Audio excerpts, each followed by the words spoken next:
जोड़ती है, कहीं भी अच्छे ढंग की नहीं है। क्या कारण मानते हैं 10 साल में भाजपा जो है ग्रामीण सड़कों का सुधार नहीं कर पाई? चाहे खरखोदा की बात करें, गोहाना की बात करें या गनौर विधानसभा क्षेत्र की बात करें, तीनों ही विधानसभा क्षेत्र ऐसे हैं जहाँ लोग ग्रामीण क्षेत्र में इस बात से परेशान है कि उनकी ग्रामीण सड़कें नहीं बन पाई। आपकी सरकार क्या मैं आपको एक बात बताती हूँ कि जितनी तीव्र गति से सड़कों का निर्माण जब से भारतीय जनता पार्टी की सरकार आई है, वो चाहे ग्रामीण अंचल हो, चाहे शहरी अंचल हो, चाहे 152D हो, चाहे आज आप केएमपी देख रहे हो, चाहे आप आज जब यहाँ से हमारी कुंडली से जो सुरंग है वो शुरू हो जाएगी, चाहे द्वारिका एक्सप्रेस वे आप देखते हो, जितने बड़े बड़े हाईवे देखते हो, और साथ ही साथ जब अटल जी ने ग्राम सड़क योजना जो है वो शुरू करी थी, तो आज भारत के लगभग सभी गांव जो है वो जिलों से या मेन केंद्रों से अच्छी सड़कों के साथ जुड़ चुके हैं। मुझे लगातार पूरे हरियाणा में मेरा भी प्रवास रहता है और आना जाना इतना सुगम हो गया है जब से भारतीय जनता पार्टी की सरकार आई है। तो अगर कहीं पर कोई छोटी मोटी समस्या है भी, तो वो भी हम 6 अक्टूबर को, 5 अक्टूबर को हमारा चुनाव हो जाएगा, 8 अक्टूबर को जब हम सरकार बनाएंगे, उसके भी हमारे जो मुख्यमंत्री हैं उन्होंने लगातार चुनाव घोषित होने से 2 दिन पहले भी उन्होंने कहा था कि जहां भी कहीं सड़क में अगर हल्का सा गड्ढा भी है तो वो आप फोटो खींच के भेजो, हम उसको भी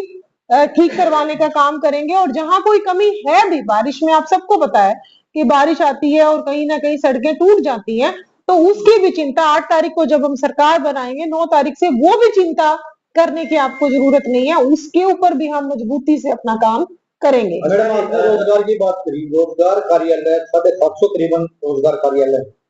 हरियाणा के अंदर, लेकिन रोजगार कार्यालय के थ्रू भर्ती तो नहीं होगी, कारण क्या है? देखो, पहली बार भारतीय जनता पार्टी की सरकार जब से आई,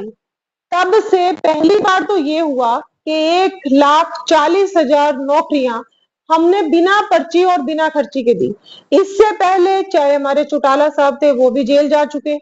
चाहे हमारे हुड्डा साहब थे, चाहे किसी भी 1966 जब से हरियाणा आजाद हुआ,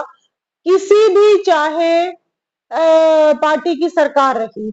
हमेशा नौकरियां कैसे मिली? या तो आपने किला बेचा, या आपने घर बेचा, या अपनी माँ के गहने बेचे, या फिर आप किसी ना किसी बड़े नेता के पैरों में लेटे।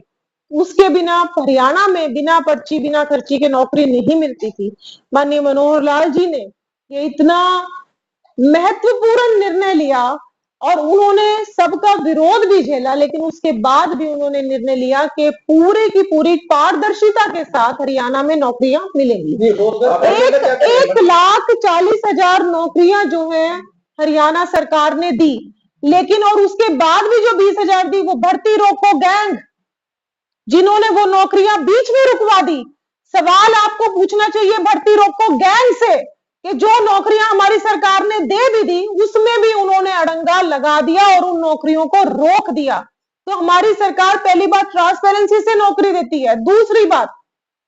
ये हम सबको पता है कि अगर आप कोई झूठा वादा करके आते हो, आज हिमाचल प्रदेश की सरकार झूठा वादा करके उन्होंने सरकार तो बना ली कि हम सभी को पेंशन देंगे, पैसे थे नहीं आपके पास पेंशन देने के लिए, लेकिन आपने झूठा वादा किया, सरकार बना दी, आज वहां की सरकार भी कंगाल हो गई और एक एक हिमाचल प्रदेश का वासी जो है खून के आंसू रो रहा है। तो ये आप सबको पता है कि हरियाणा सरकार हो चाहे भारत की सरकार है, एक सीमित संख्या को ही सरकारी नौकरी मिल सकती है, लेकिन उसके बाद कैसे युवा रोजगार अपना खुद खड़ा करें, चाहे वो एमएसएमई है, चाहे वो स्टार्टअप इंडिया है, चाहे वो स्टैंड अप इंडिया है, चाहे वो स्किल इंडिया है, चाहे वो कौशल रोजगार है, हर एक आयाम कि कैसे मैं खुद एंटरप्रेनर बनूं, कैसे मैं नौकरी देने वाली बनूं, लोगों के लिए रोजगार क्रिएट करने वाली बनूं, चाहे विदेशी कंपनियों का भारत में निवेश करवाने की चिंता करनी हो, चाहे मोबाइल की फैक्ट्रियां लगवानी हो, चाहे